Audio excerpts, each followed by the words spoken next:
जी, तो हमने जाना है अपने क्वेश्चन नंबर 2 की तरफ, उससे पहले हमें कुछ बातें समझना ज़रूरी है। वहाँ पे उसने पूछा है हमसे कि फ़ंक्शन जो हैं कौन-सी टाइप का है? तो सबसे पहले हमारे पास जो इम्पोर्टेंट कॉन्सेप्ट्स है वो फ़ंक्शंस हैं कि कोई भी फ़ंक्शन क्या होता है। अब मैं आपको सिंपल बात बताता हूँ जहाँ पे हमने प्रीवियस क्वेश्चन में रिलेशंस निकालना सीखे हैं A क्रॉस A के। Let's suppose A cross A हमारे पास कुछ भी था, उसके अंदर से हम A क्रॉस A का मतलब हमारे पास कुछ ऐसे लेट्स सपोज़ एलिमेंट आते हैं 1, 2 बना हुआ लेट्स सपोज़ 3, 4 है, मैं अपने एग्ज़ाम्पल में 5, 6 ऐसे अब मैं इसके अंदर से कोई रिलेशन अपनी मर्ज़ी का निकाल लेता हूँ, अपनी मर्ज़ी का रिलेशन मैं ऐसे करके निकाल लेता हूँ, 1, 2 निकाल लेता हूँ, ये वाला ऑर्डर पेयर निकाल लेता हूँ, 3, 4 निकाल लेता हूँ। अब ये हमारे पास एक रिलेशन है, ठीक है? अब ये रिलेशन जो है फ़ंक्शन कब कहलाता है, जब वो कुछ कंडीशंस को सैटिस्फाई करता है। अब ये रिलेशन सिंपल रिलेशन है, इसको हम फ़ंक्शन कब कहते हैं? फ़ंक्शन हम इसको हम कब कहते हैं, जब हमारे पास ये कुछ कंडीशंस दी गई हैं, उसको वो अप्लाई करता है, उसको वो सैटिस्फाई करता है, तो हम कहते हैं कि ये रिलेशन जो है अब ये फ़ंक्शन बन चुका है। सबसे पहले डेफिनेशन पढ़ते हैं। वो कहता है कि let A and B are two non empty set. A और बी सबसे पहले नॉन एम्प्टी सेट, मतलब उनके अंदर कुछ ना कुछ एलिमेंट्स होना चाहिए। देन तीसरी बात वो कहता है कि कुछ कंडीशन है जिसको सेटिस्फाई करे तो वो बात वह मतलब वो फंक्शन कहलाएगा। F is a relation from A to B. F is a subset of A B. सबसे पहले तो उसका सबसेट होना चाहिए, ऑब्वियस बात है। अभी हमने किया है, हम रिलेशन कहाँ से निकालते हैं? हम रिलेशन उस ए क्रॉस ए के अंदर से ही निकालते हैं, तो वो उससे छोटा ही होता है। तो वो उसका जो हम निकाल रहे होते हैं रिलेशन, वो उसका सबसेट होता है। सबसेट का कॉन्सेप्ट हमने पढ़ा हुआ है कि एक बड़े सेट के अंदर से कुछ छोटे एलिमेंट्स निकाल लिए जाएं तो अब सबसेट कहलाते हैं। अब असल कंडीशन जो यहाँ पे वो जरूरी है वो ये है, वो कहता है डोमेन ऑफ एफ जो है उस फंक्शन की डोमेन जो हम निकाल रहे हैं वो ए के बराबर हो, मतलब ए सेट के इक्वल आ रही हो। ये बात अभी आपको समझ नहीं लगेगी, मैं समझाता हूँ। तीसरी बात वो कहता है first element of number two pairs are equal then f is said to be function from a to b। अब ये बात भी आपको समझ नहीं लगेगी। इसके मैं रैंडम एग्जांपल फ्रॉम लाइफ आपको देता हूँ। लेट्स सपोज मेरे पास एक रूम है और रूम के ऊपर मेरे पास एक बोर्ड लगा हुआ है, जिससे मैं इस बोर्ड में मेरे पास जो है बटन मैंने लगवाया। एक मैंने बटन लगवाया जिससे जो मेरा फैन ऑन होता है, एक बटन मैंने लगवाया जिससे मेरी जो है लाइट ऑन होती है। मतलब इस बटन को मैं प्रेस करूंगा मेरा फैन ऑन होगा, इस बटन को मैं प्रेस करूंगा मेरी लाइट, मतलब मैं कहूंगा मेरा जो बोर्ड है वो फंक्शनल है, प्रॉपर्ली वर्क कर रहा है। लेकिन मैं एक और लेट्स सपोज लगवा लेता हूँ, बटन लगवा लेता हूँ जिससे मतलब जो खाली है, जिसके अंदर कुछ भी नहीं है। तो क्या आप ऐसा बटन रखवाना चाहेंगे? ऑब्वियसली हम कहेंगे हम ऐसा बटन नहीं रखवाना चाहेंगे। मेरे पास दो ही चीज़ें मेरे उसमें लगी हुई है, एक से मेरे फैन चलाने हैं, एक से मुझे लाइट चलानी है। तो ऐसा बटन जिसका कोई काम नहीं है, मैं वो अपने रूम में नहीं लगवाना चाहूँगा। तो हम कहेंगे मतलब अगर मैं लगवाना लगा हुआ तो हम कहेंगे यार ये बोर्ड फंक्शनल नहीं है, क्योंकि ये ऐसे ही बेकार लगा हुआ है, इससे तो कुछ चलता ही नहीं है, ना इससे फ़ैन चलता है ना इससे लाइट चलती है, तो फ़ायदा नहीं है। और आप ऐसा बटन लगवाना चाहेंगे जिससे आपका फ़ैन भी चले और आपका लाइट भी चले, मतलब आप इसे प्रेस करें तो फ़ैन भी चल गया, लाइट भी चल गई, जबकि आप सर्दियों में बैठे हैं, आपको फ़ैन नहीं चलाना, आपको सिर्फ लाइट चलानी है। तो इसका भी कोई काम नहीं है। तो मतलब ये फंक्शनल प्रॉपर फंक्शनल नहीं है, प्रॉपर वर्किंग नहीं हो रही है। इस बात को मैं आपके रैंडम एग्जांपल यहाँ से देता हूँ।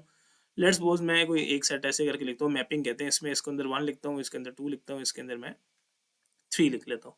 और यहाँ पे मैं लेट्स सपोज एक और एलिमेंट्स कुछ और मिलाता हूँ। लेट्स सपोज मैं ए लिख लेता हूँ, यहाँ पे मैं बी लिख लेता हूँ। अब मैं कहता हूँ जो है मेरे पास 2 कंडीशंस हैं, वो 2 कंडीशन मैं आपको सिंपली पहले वर्ड्स में समझा देता हूँ। वो 2 कंडीशन हमारे पास ये हैं जो ये उसने लिखी हैं कि डोमेन ऑफ एफ जो है वो ए के इक्वल है। मतलब डोमेन जो है आपके पास रिपीटेड नहीं होनी चाहिए। डोमेन रिपीट ना हो रही हो। क्या ना हो रही हो? डोमेन का एलिमेंट जो है वो रिपीट ना हो रहा हो। दूसरी बात वो क्या कहता है कि डोमेन का जो आपके पास है, डोमेन के ऑल एलिमेंट्स जो हैं वो यूज हो रहे हो।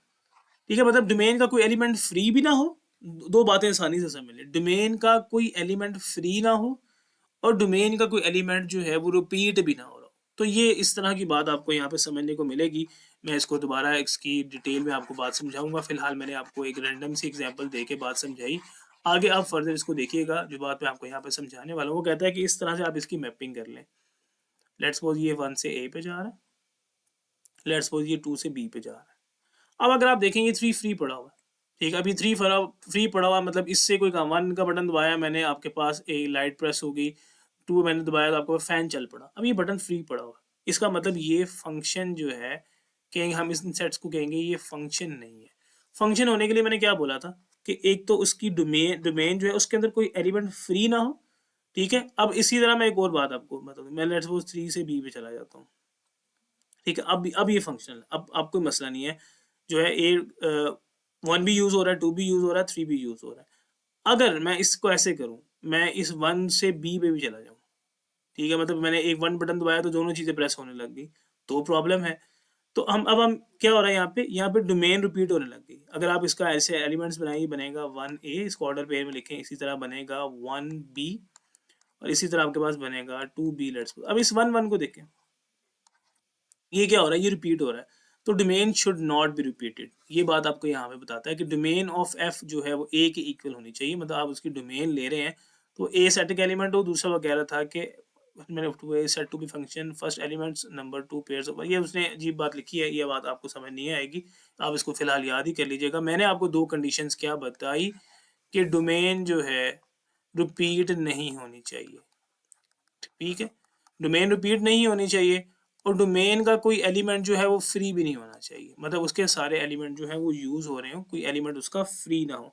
तो ये तीन चीजें आप लोगों के लिए, दो बातें आप लोगों के लिए कंडीशन समझना जरूरी है। ये दो कंडीशन आपको जब समझ आ जाएंगी तो आपको डोमेन, आपका फंक्शन की भी समझ आ जाएगी। अब मैं कोई रैंडम एग्जांपल आप लोगों के सामने पुट करके आपको बात जो है वो समझाने की कोशिश करता हूँ कि डोमेन, हम फंक्शन को कब फंक्शन कहेंगे, कब फंक्शन नहीं कहेंगे। लेट्स सपोज मैं इस तरह करके दोबारा आपको समझाता हूँ। 1 है, 2 है, यहाँ पे लेट्स सपोज 3 है, यहाँ पे मैं लिख लेता हूँ 4, यहाँ पे लिख लेता हूँ 5, लेट्स सपोज यहाँ पे लिख लेता हूँ 6, यहाँ पे लिख लेता हूँ 7।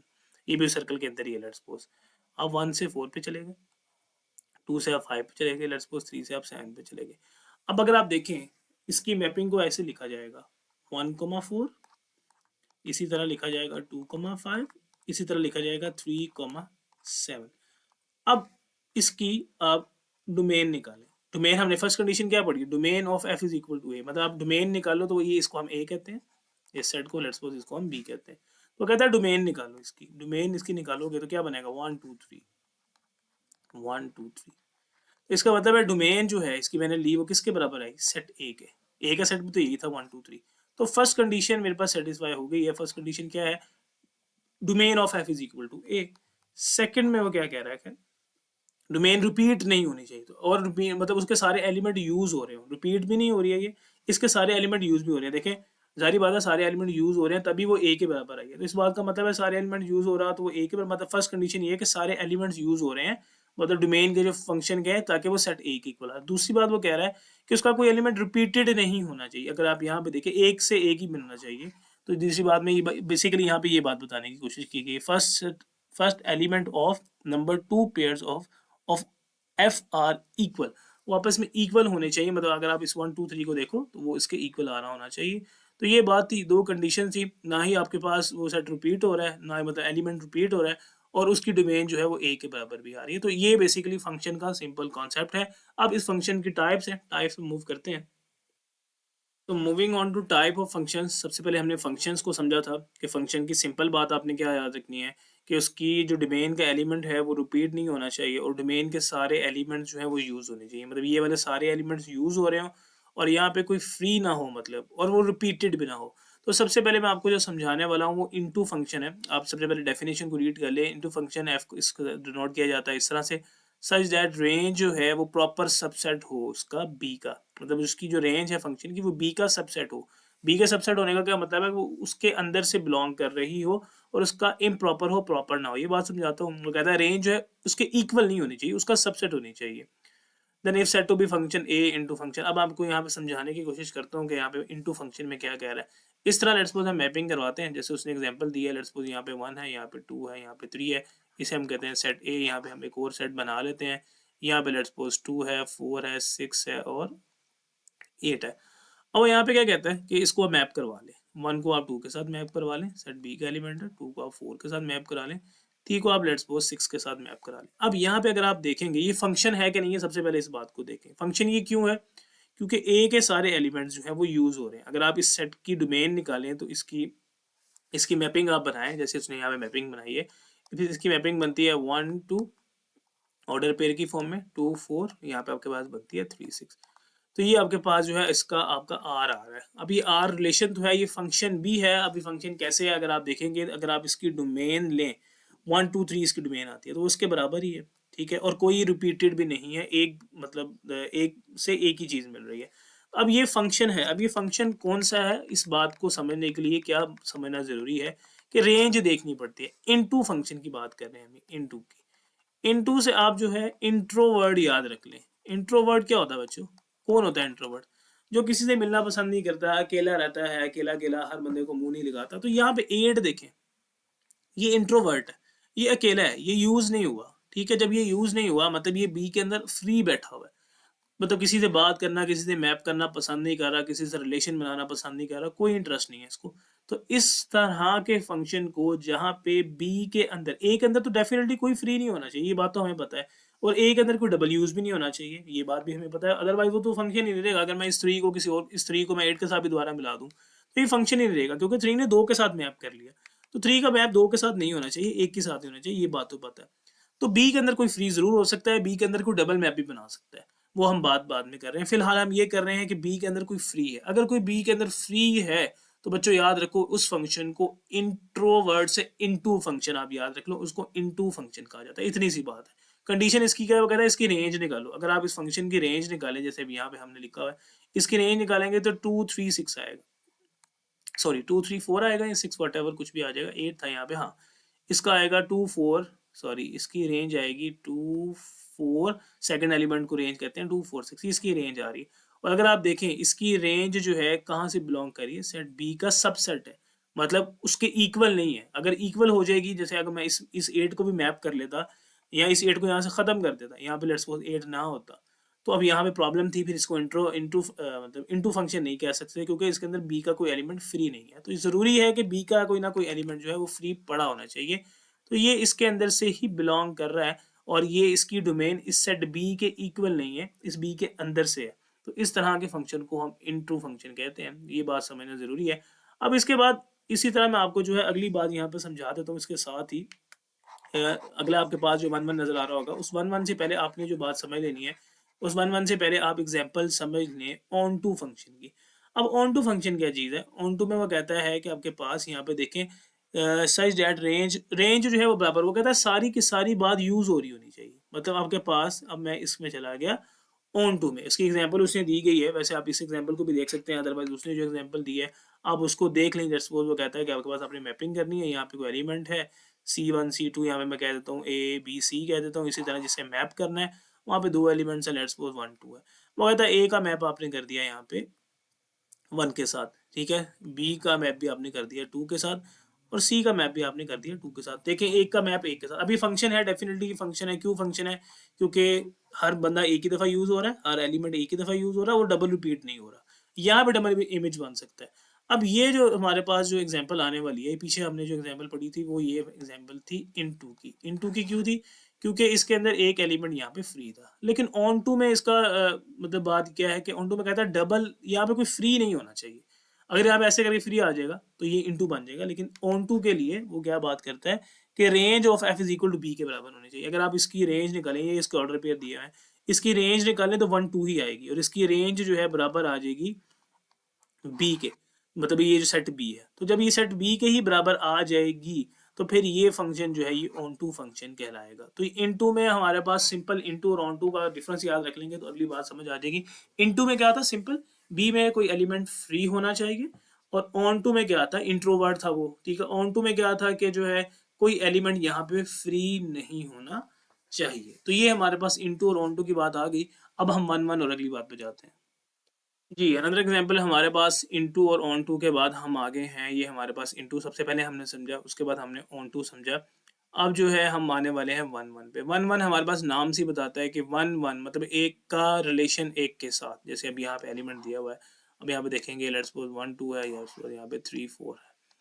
वो कहता है 1 को 3 के साथ मिला दो और 3 को 4 के साथ मिला दो। तो इसका मतलब है ये हमारे पास जो फंक्शन बेसिकली बना है, इसको हम कह सकते हैं कि ये हमारे पास 1 1 फंक्शन है। डेफिनेशन पढ़ लें, a function from A to B such that the second elements of number 2 of its order pair are the same, then it is called injective function. इसको इंजेक्टिव फंक्शन भी कहा जाता है। तो ये बात आपको यहाँ पे समझ आ जानी चाहिए। वो कहता है कि 1 और एलिमेंट्स का पेयर 1 के साथ ही आ रहा हो, दूसरे का पेयर दूसरे के साथ ही आ रहा हो। एग्जाम्पल में देख लें 1 2 के साथ आ रहा है, यहाँ पे कोई तीसरा फ्री पड़ा भी हुआ है तो डजेंट मैटर अगर वो फ्री पड़ा हो या ना पड़ा हो, हमारा उससे मैटर नहीं है।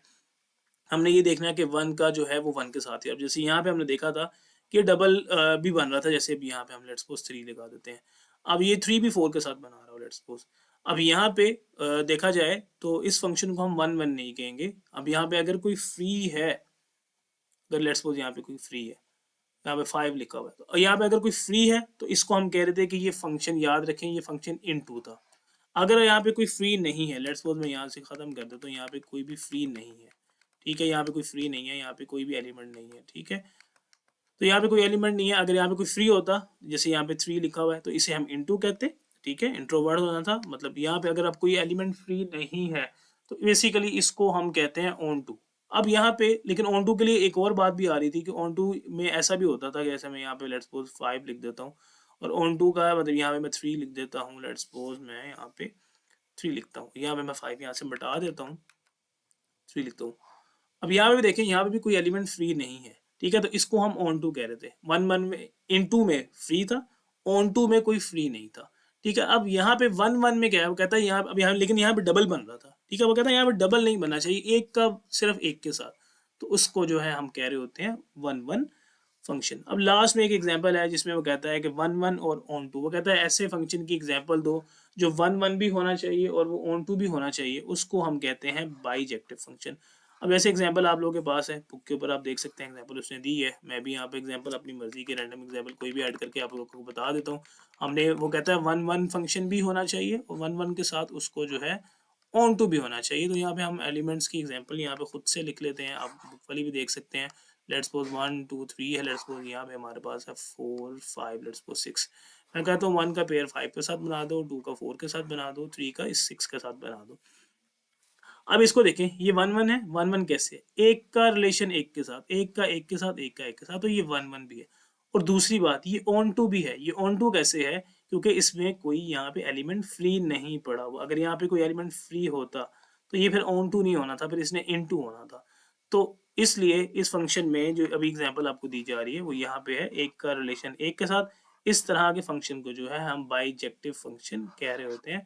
तो उम्मीद करता हूँ कि ये तीनों बातें, चारों बातें आपको समझ आ जाएंगी। हम चलते हैं अपने क्वेश्चन की तरफ जो आपके पास एक्सरसाइज में। So moving on to exercise, और जहाँ पे क्वेश्चन नंबर 2 था उसमें वो आपके पास कहता है कि आपने ये बताना है कि ये फंक्शन है, और अगर ये फंक्शन है तो ये कौन सी टाइप का फंक्शन है। बच्चों, सबसे पहले आप लोगों को फंक्शन की बात मैं दोबारा यहाँ से सिंपल बता दूं कि फंक्शन क्या होता है। फंक्शन में सिंपल बात है कि हमारे पास कोई भी ये वाला जो एलिमेंट है ये रिपीट नहीं होना चाहिए, मतलब एक एलिमेंट से आगे एक ही इमेज बन रहा हो, ठीक है। दूसरी बात, जो दूसरी कंडीशन फंक्शन की थी कि आपके पास ये वाले एलिमेंट्स, इसके अंदर से कोई फ्री भी नहीं होना चाहिए, ये सारे के सारे यूज हो रहे हो, मतलब सारे के सारे एक ही सेट यूज भी हो रहे हो एलिमेंट्स, और कोई रिपीट भी ना हो रहा हो, तो उस फंक्शन, उसको तो हम फंक्शन कहते हैं। फिर इन टू ऑन टू मैं आपको प्रीवियस में बता चुका हूँ, तो उसकी भी सिंपल बातें थी। अगर कोई फंक्शन इन टू है तो उसके अंदर यहाँ पे कोई एलिमेंट फ्री पड़ा होगा, अगर कोई ऑन टू है तो उसके अंदर यहाँ पे फ्री नहीं होगा, और 1 1 है तो इसका मतलब यहाँ पे वो एक का बॉन्ड एक के साथ, एक की इमेज एक के साथ। आगे चलते हैं, बात को आपको समझाने की कोशिश करते हैं। क्वेश्चन नंबर 2 का फर्स्ट पार्ट को देखें। अब यहाँ पे देखें तो ये 1 रिपीट हो गया, 1 के साथ दो एलिमेंट्स जो है वो बन रहे हैं, तो हमें ये पड़ा हुआ है कि 1 के साथ ये वाले एलिमेंट्स डबल नहीं होने चाहिए, डबल रिपीट नहीं होने चाहिए। तो आप इसे कह देंगे कि ये हमारे पास फंक्शन ही नहीं है। फंक्शन क्यों नहीं है, क्योंकि इसके अंदर ये एलिमेंट रिपीट हो रहा है, जो कि रिपीट नहीं होना चाहिए एक का इमेज एक के साथ। उसके बाद फिगर 2 में आप देखें, फिगर 2 में वो कहता है कि इस फंक्शन के बारे में बताया कि ये फंक्शन क्या कौन सा है। अब इसमें एक का एलिमेंट एक के साथ ही आ रहा है, एक का एक के साथ ही आ रहा है, तो मसला नहीं है। तो अब इसमें यहाँ पे बात को थोड़ा सा फोकस कर लीजिएगा कि सेकंड में हमारे पास हो क्या रहा है। सेकंड में हमारे पास ये कर रहा है, वो ये बता रहा है हमें कि एक का इमेज एक के साथ बन रहा है। अब एक का इमेज एक के साथ बन रहा हो तो याद रखें उसको हम कहते हैं, उस फंक्शन हम कहते हैं 1 1। अब ये 1 1 तो है, ये 1 1 के साथ साथ ये कुछ और भी है, क्योंकि यहाँ पे कुछ फ्री नहीं है। तो जब यहाँ पे कुछ फ्री ना हो तो उस फंक्शन को हम ऑन टू भी कहते हैं। तो इसका मतलब ये 1 1 भी है और ये ऑन टू भी है, और अगर ये दोनों फंक्शन ही किसी के अंदर लाई करें तो उस फंक्शन को हम कलेक्टिवली कहते हैं बाइजेक्टिव। तो ये हमारे पास जो है फंक्शन तो है ही है, आपने यहाँ पे लिख देना represent a function which is bijective function. Bijective क्यों है, क्योंकि ये 1 1 भी है और ये हमारे पास ऑन टू भी है। 1 1 कैसे है, एक का इमेज एक के साथ, एक का इमेज एक के साथ, और ऑन टू कैसे है, क्योंकि यहाँ पे कुछ भी फ्री नहीं पड़ा हुआ। तो ये आपके पास बेसिकली वन वन की भी एग्जांपल है, ये आपके पास ऑन टू की भी एग्जांपल है, और ये कलेक्टिवली बाइजेक्टिव की एग्जांपल हो जाएगी। इसी तरह थर्ड भी सेम ही केस है, थर्ड में कोई भी डिफरेंस नहीं है, एक का एलिमेंट एक का बॉन्ड एक के साथ, तो ये भी सेम ही रहेगा। इसे हम कह देंगे कि ये भी हमारे पास जो है बाइजेक्टिव है। अगर मैं यहाँ पे इस तरह करके कुछ और साथ में लगा दूं, 5 लगा दूं बच्चों, तो फिर अब ये क्या होगा, अब ये वन वन तो है, ठीक है, लेकिन ये अब ऑन टू नहीं है। मतलब अगर आप जो है ऑन टू नहीं है, तो ये सिर्फ वन वन फंक्शन है। और ये इसमें अगर कोई यहाँ पे एलिमेंट फ्री हो तो उसको इनटू कहते हैं, कोई एलिमेंट फ्री ना हो तो इसको ऑन टू कहते हैं।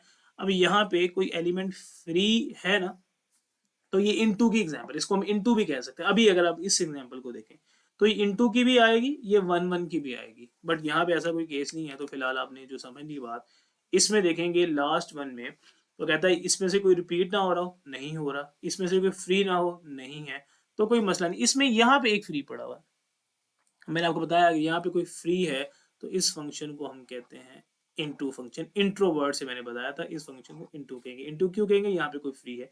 अगर यहाँ पे कोई फ्री ना हो तो उसको ऑन टू कहा जाता है। तो ये बात थी, सिंपल सी बात थी। तो उम्मीद करता हूँ कि आपको बात जो है समझ आ चुकी होगी। इतना सा क्वेश्चन था। मिलते हैं आपके साथ अपनी अगली वीडियो में, तब तक अपना ख्याल रखें। अल्लाह।